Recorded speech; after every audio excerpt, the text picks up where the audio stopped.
Estimada gente, esto es Me Cuento 20 y hoy por fin hablamos de un juego de aventuras y batallas en el bosque llamado Root.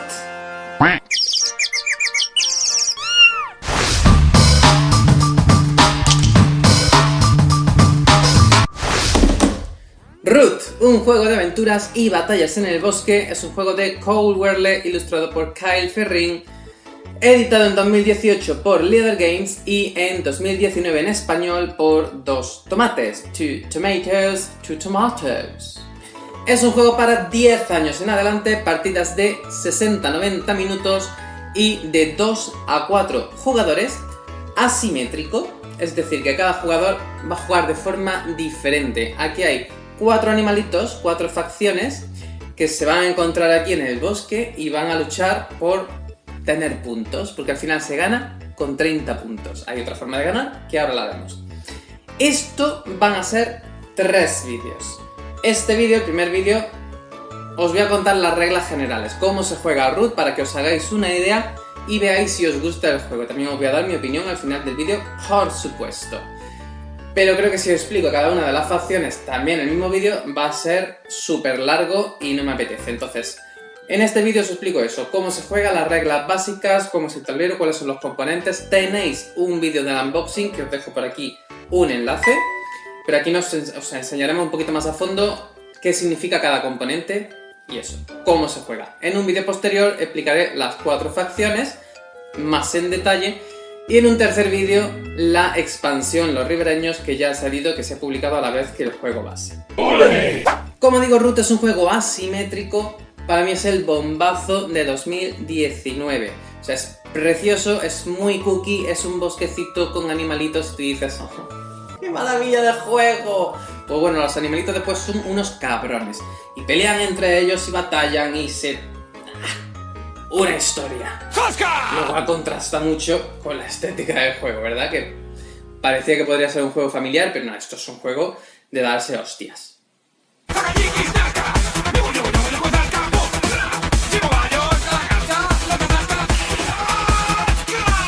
Lo guay de que sea asimétrico y que tenga 4 facciones que juegan de forma diferente, aunque el objetivo de victoria es el mismo, que son los 30 puntos, en principio, lo guay, como digo, es que tienes mucha rejugabilidad, o sea, tú puedes jugar 4 juegos diferentes, dependiendo de qué facción cojas. Además, como interactúas con otros, pues dependiendo de si no sois 4, evidentemente, porque si no estarán todos involucrados, dependiendo de qué personajes se cojan, de qué facciones se cojan, pues la interacción será diferente y el juego también será diferente.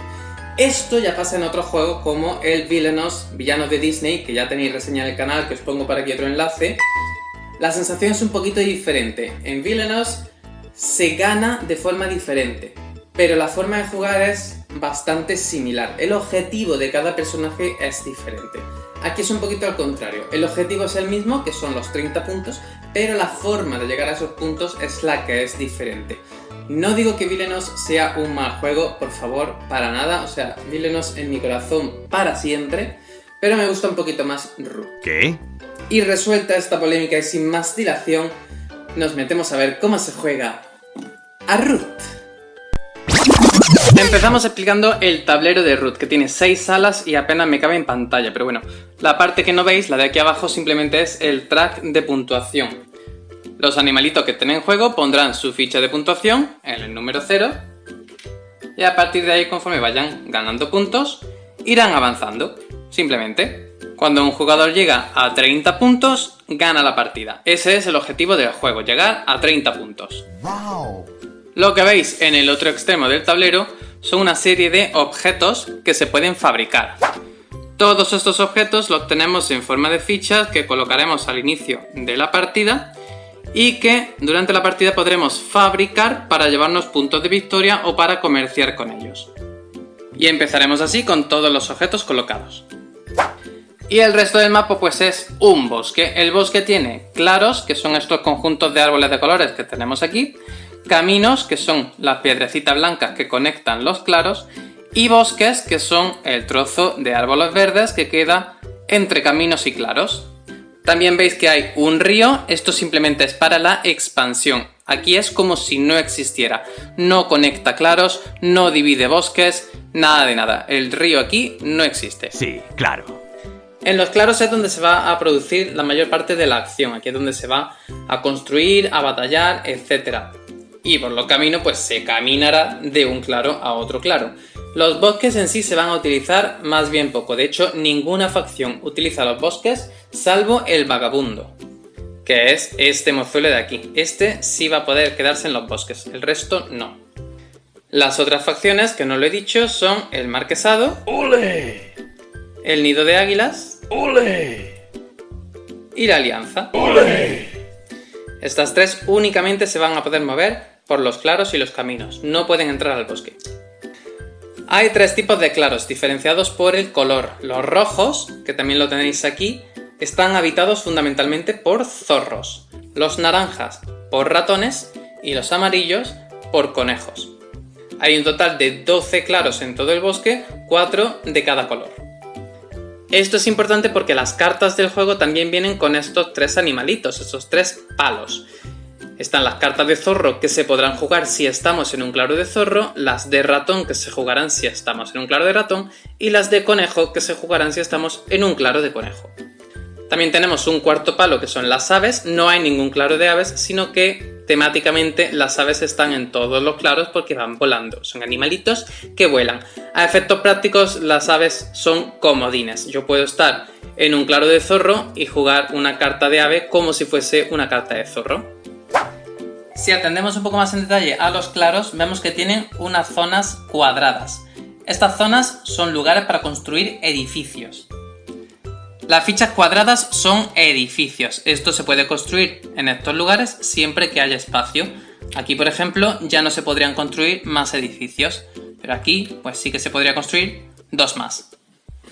También tenemos otras piezas de troquel redondas, que estos son fichas como tal, los otros son edificios, estos son fichas, y las fichas no ocupan lugar, es como el saber. Puedes poner todas las que quieras. ¡Ah! En algunos claros vemos que algunos de los lugares para edificios tienen una R. Esa R es de ruina, este espacio se va a colocar una ruina y no va a estar disponible para construir. Hay un total de 4 ruinas en el tablero. Y bueno, ¿y entonces para qué vienen en el tablero? Directamente que no lo hubiesen puesto y ya está. Pues bueno, vienen porque en caso de que el vagabundo esté en juego, el vagabundo tiene algunos objetos personales que tienen la letra R. Son iguales que los objetos que hemos visto arriba, pero son propios, tienen la letra R. Esto se colocará debajo de las ruinas y el vagabundo, cuando juegue, podrá descubrir una de las ruinas, quedarse con el objeto y a partir de entonces ese espacio estará disponible para que otros jugadores construyan edificios. Pero si el vagabundo no está en juego, estos son ruinas y son espacios que no se pueden utilizar. Siguiendo con la nomenclatura, las piezas de nuestros animalitos se van a llamar guerreros, así que recordad que tenemos guerreros, edificios que son los cuadraditos y fichas que son los redonditos. El vagabundo no se considera un guerrero a ningún efecto. Seguimos con conceptos básicos. Gobernar un claro. ¿Qué es gobernar un claro? Pues gobernará el claro el jugador que tenga mayoría de guerreros y edificios en ese claro. ¡Ah! En este ejemplo, el nido de águila gobierna este claro porque tiene más guerreros que el marquesado. Pero si esto estuviese así con 2 edificios del marquesado, el marquesado gobernaría este claro porque en conjunto de guerreros y edificios tiene más piezas que el nido de águilas. En este otro ejemplo en el que el nido de águilas tiene 4 guerreros y el marquesado tiene 1 guerrero, 2 edificios y 2 fichas, gobierna el nido de águilas porque las fichas no se tienen en cuenta para ver quién gobierna el claro. Por lo tanto serían 3 contra 4, gobierna el nido de águilas. Esto es importante porque otro de los conceptos básicos del juego es cómo moverse de un claro a otro. Para moverte tienes que gobernar o bien el claro del que sales o bien el claro al que vas. En este ejemplo el marquesado no podría moverse porque ni gobierna este claro ni gobierna el claro al que querría ir. Pero el nido de águilas que gobierna el claro sí que podría decidir moverse. Al movernos nos llevamos tantos guerreros como queramos y cuesta como un único movimiento independientemente del número de guerreros. En este otro ejemplo el marquesado gobierna estos 3 claros. Aquí tiene presencia únicamente él, aquí tiene 1 guerrero y 2 edificios y aquí 3 guerreros. Por lo tanto podría moverse de aquí a aquí O también podría moverse de aquí a aquí. O también podría moverse de aquí a aquí porque gobierna el claro de salida. O de aquí que no gobierna el claro de salida podría moverse aquí porque gobierna el claro de destino. En ningún caso podría moverse de aquí a aquí porque el río no es un camino. Sí, claro. Otro concepto importante son las batallas. Queremos batallar para eliminar piezas de otro jugador. Piezas serían tanto guerreros como edificios. ¿Cómo se batalla? Pues se batalla con estos dadetes, que tienen números del 0 al 3. El atacante, en este caso pongamos que sea el nido de águilas, decidirá a qué otro jugador quiere atacar. En caso de que haya varios, pongamos que aquí ataca al marquesado. Pues bueno, coge los dadetes, los tira. Y el atacante se queda con el dado de valor más alto. Y el atacado con el más bajo. Este sería para el nido de águilas y este para el marquesado. Esto quiere decir que el nido de águilas va a dar hasta 3 golpes y el marquesado hasta 2. Y los golpes son simultáneos. Digo hasta 3 golpes porque no se pueden dar más golpes que guerreros tenemos batallando. Es decir, si yo estuviese así, pues el nido de águilas solo tiene 2 guerreros, por lo tanto, aunque tengamos un 3, solo podemos asestar 2 golpes. De igual forma, si esto estuviese así, el marquesado, a pesar de tener un 2, solo puede asestar un golpe porque tiene un único guerrero. Bien, pues en este ejemplo, el nido de águilas que asesta 2 golpes porque solo tiene 2 guerreros, quitaría primero al guerrero y después un edificio, el que quiera. Cuando quitamos un edificio o una ficha de otro jugador, nos llevamos un punto de victoria. Quitar guerreros da satisfacción personal, pero no da puntos de victoria. Así que el nido de águilas se suma un punto. Pero este guerrerito que estaba aquí y que ha fallecido el pobrecito, da un golpe porque ha sacado un 2, pero solamente era uno. Entonces quita una de las fichas del nido de águilas.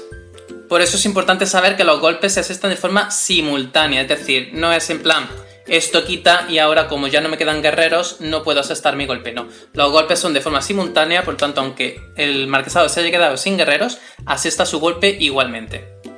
Se podría dar el caso que batallemos contra una facción que no tiene guerreros pero sí edificios en el claro. En este caso el nido de águilas quiere atacar al marquesado pero el marquesado no tiene guerreros.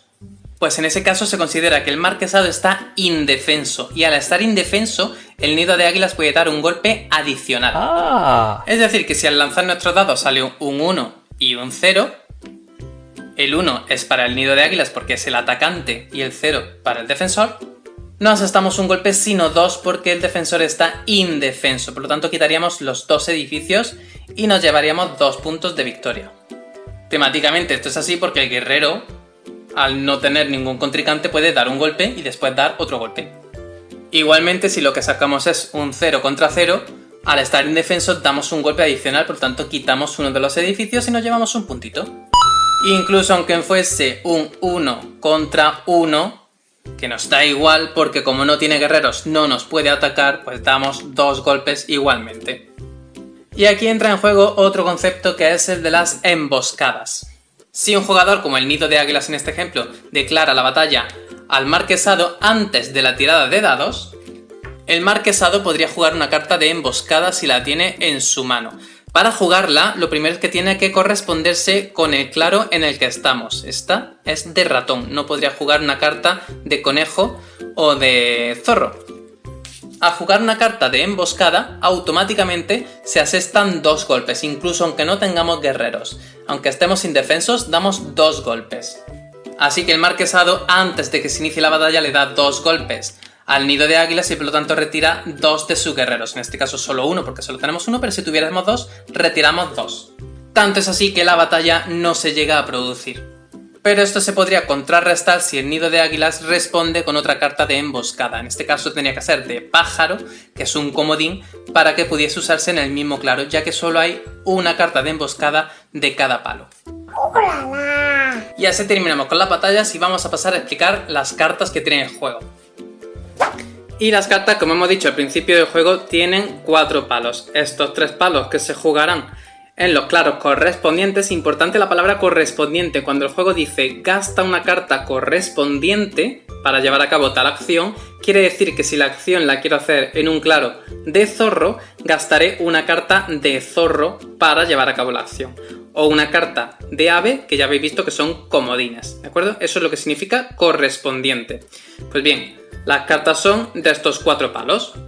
Por ejemplo, lo que hemos visto antes de las cartas de emboscada. Solo puedo hacer una emboscada de conejo en un claro de conejo. Si tengo la carta de ratón, pues aunque me quieran atacar en un claro de conejo, no podré usar la carta de ratón. Mala suerte. Pero las cartas tienen además una segunda utilidad, que es fabricarlas. Y eso es la parte de abajo de la carta. Ya independientemente del palo, miramos la parte de abajo. ¿Cómo fabricamos una carta y para qué? Pues las cartas se fabrican atendiendo a este simbolito de aquí, que ya digo que es independiente del palo. Para fabricar una carta tendré que tener una pieza de fabricación, en este caso en un claro de ratón. Las piezas de fabricación son diferentes para cada facción. En el caso del marquesado, por ejemplo, la pieza de fabricación es el taller, un edificio que es el taller. En el nido de águilas es otro edificio que es el nido. Esto por lo tanto lo tendremos que tener colocados en lugares de edificio para poder llevar a cabo el fabricar una carta de ratón. En el caso de la alianza, la pieza de fabricación es la ficha de simpatía, no edificio, sino ficha de simpatía. Y en el caso del vagabundo se fabrica con martillos. Esto es un poquito diferente porque el vagabundo no construye edificios y esto no es un edificio, esto simplemente es un objeto que tendrá en su haber, en su atillo. Pero bueno, es que el vagabundo es muy diferente al resto de facciones, pero esto ya lo veremos en el siguiente vídeo. La cuestión es que si tengo una pieza de fabricación en un claro de ratón, podré fabricar esta carta que me pide tener un claro de ratón, fabricar en un claro de ratón. Al fabricarla me llevaré la tetera de los objetos que hemos visto antes que se ponen arriba en el mapa y 2 puntos de victoria y después descartaré la carta, es un efecto inmediato.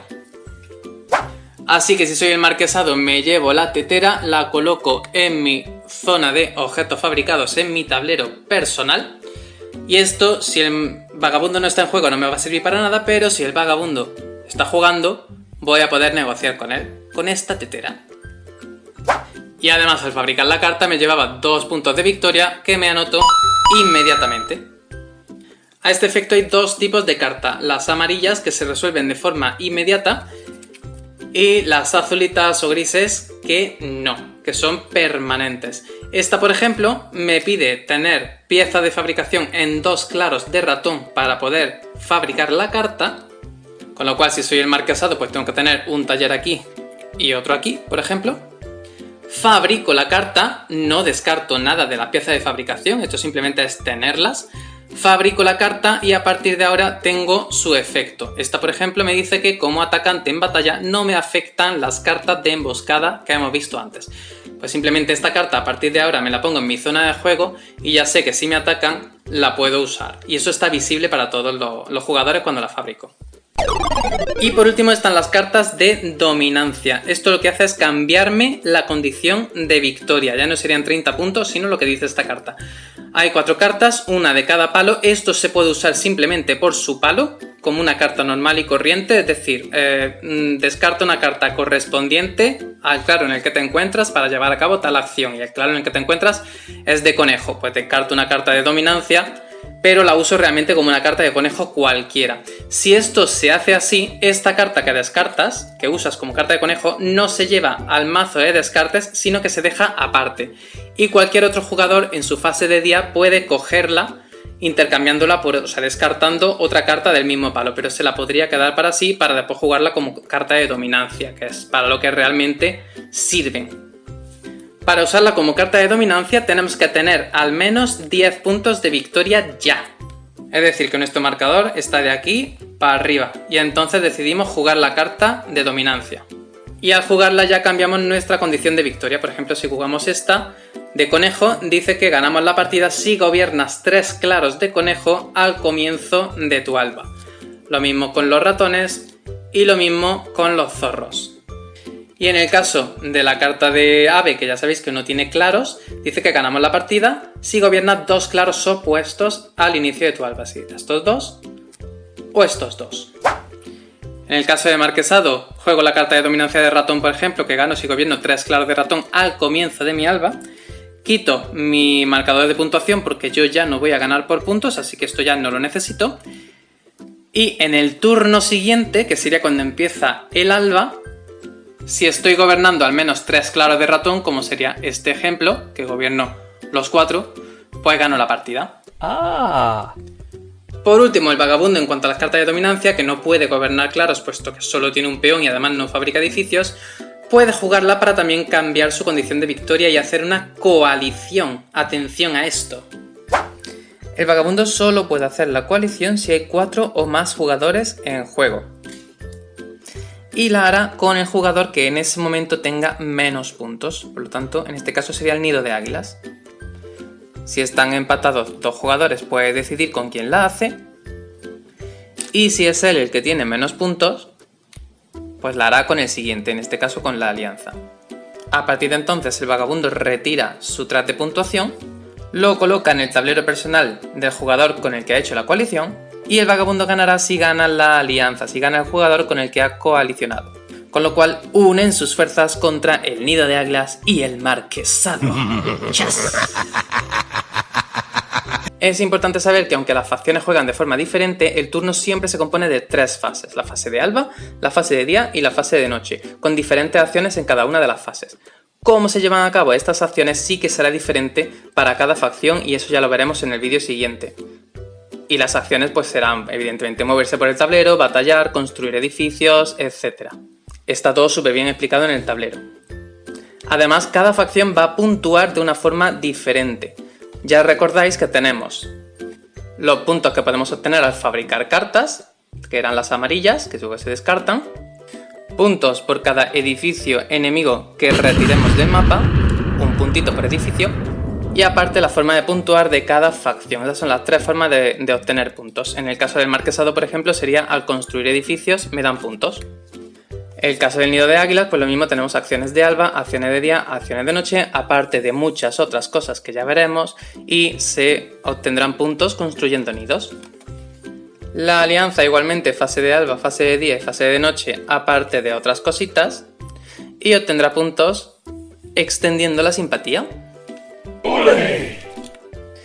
Y el vagabundo, que es el más especialito, fase de alba, fase de día, fase de noche, otras cositas, y conseguirá puntos según las relaciones que tenga con los demás jugadores. Y por último, ultimísimo, el tablero por la parte de atrás tiene un lado de invierno. Se juega exactamente igual, la disposición de los claros es un poquito diferente y la diferencia fundamental es que los claros no tienen asignado un palo, sino que en la preparación de la partida cogeremos estas fichas de palo, la pondremos de forma aleatoria en cada uno de los claros, así, boca abajo, sin verlas, y luego simplemente las revelaremos, con lo cual esos claros serán de esos palos. Y esto pues nos va a dar variabilidad a la hora de jugar, porque la distribución va a ser diferente. Y hasta aquí todo lo que hay que explicar de las reglas base de Root. A partir de aquí, paz y amor, a pesar de las batallas en el bosque. Y hasta aquí el cómo se juega de Root. Ya veis que es un juego muy cookie, pero muy cabroncete a la vez.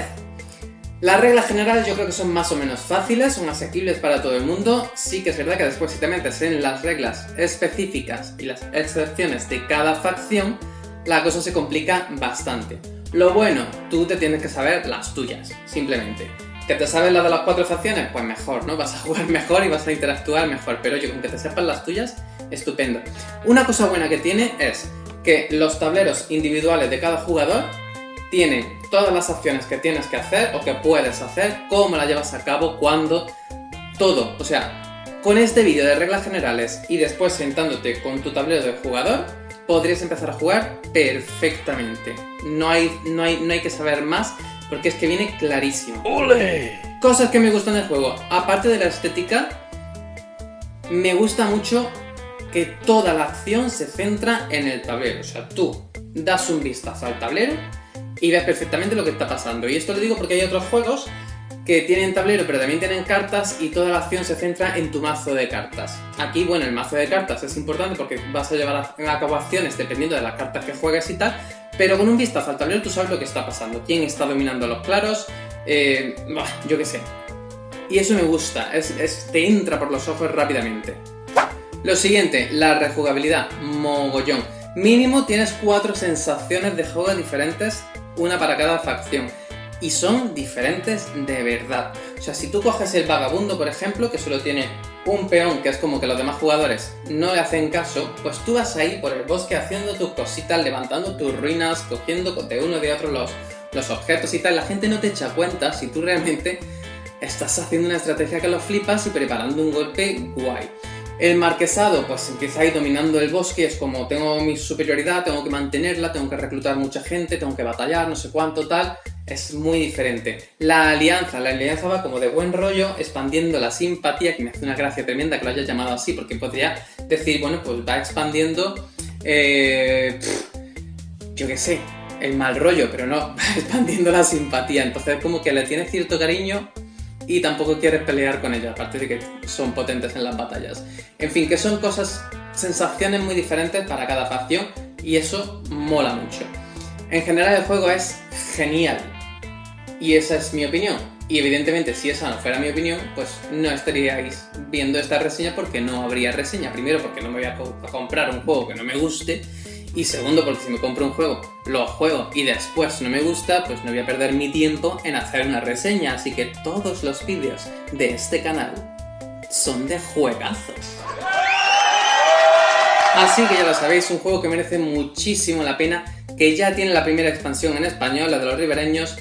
Hay una segunda expansión que ya se ha financiado por Kickstarter y que creo que llega después de Navidad en español también por Todos Tomatoes, que es The Underworld, creo, o algo así, o The Under no sé qué, que va de unos topos.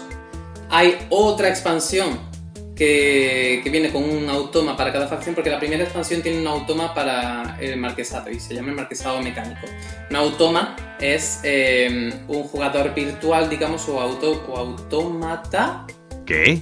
Total, que te permite jugar en modo solitario contra ese personaje virtual que se mueve de una forma mecánica o en modo cooperativo contra ese personaje. Bueno, pues hay una tercera expansión donde hay más facciones que son automas.